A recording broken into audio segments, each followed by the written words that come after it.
कति होस्टेल बसेको नि ठ्याक्कै 1 वर्ष 1 महिना भएछ है।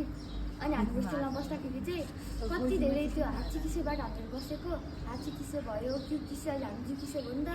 अनि त्यतिन्जेलमा हामीले कति धेरै त्यो कतिपय कुराहरू कस्तो अब हामीले नराम्रो पनि हुँदैन नि त। अनि नराम्रोसँग कति धेरै राम्रो पनि पायो क्या। त्यही भएर यो पढाइको लागि ग्रेटफुल पनि छौँ। अनि होस्टेलमा एक्सपिरियन्स गरेको कुराहरूले चाहिँ यो कुराहरूले चाहिँ पछि लाइफमा गऱ्यो नि धेरै काम लाग्ने कि मतलब पहिला आउँदाखेरि हाम्रो होस्टेलमा जस्तो आएको पछि त्यस्तो भएन कि मतलब सोच्ने तरिकाहरू परिवर्तन हुँदै जान्छ। अनि त्यहाँदेखि मान्छे पङ्क्चुअल भन्छ। त्यही भएर सबले पाउनुपर्छ राम्रो गर्नुपर्छ। म चाहिँ फेरि पछि मात्रै जान्छु अहिले नि बिदा भइसक्यो। सबलाई हिजोको लागि आरिगातो गोजाइमास। केही छैन मेरो चाहिँ केही त थाहा होला खोज। अब फेरि आउँछ हिजोको लागि आरिगातो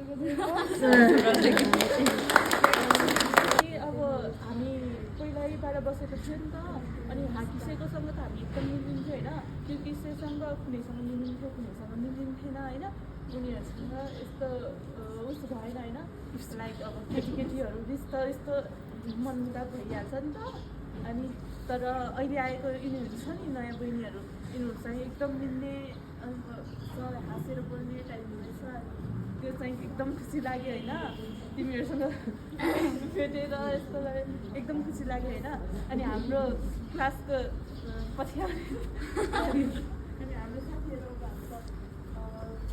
पहिलाबाट उस भयो चिन्जान्नु पऱ्यो। हाम्रो त धेरै दुःख पनि सँगैका थियो रोयो पनि कति रोयो पनि कति हाँस्यो पनि। तर त्यो मोमेन्टहरू चाहिँ एकदम यादगार रह्यो है। अनि अहिलेसम्मको लागि आरिगातो गोजाइमास। ओहायो गोजाइमास मिनासान। ओहायो Inowa tanoshi katta desu. Hontou ni ureshii katta desu. Doumo arigatou gozaimashita.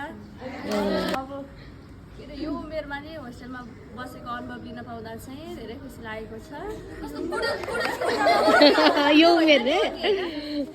अनि कहिले दुःख कहिले सुख गरेर चाहिँ बस्यो।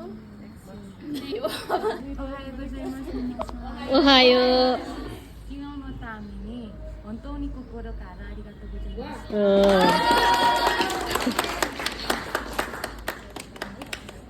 日本にいても、あなたたちのことを全然忘れません。おー。ありがとう。皆さんおはようございます。おはようございます。昨日本当にありがとうございました。私たちはとても嬉しかったです。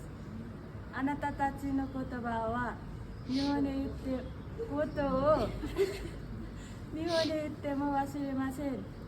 また日本に会いましょう。ありがとうございます。はい。昨日のためにありがとうございます。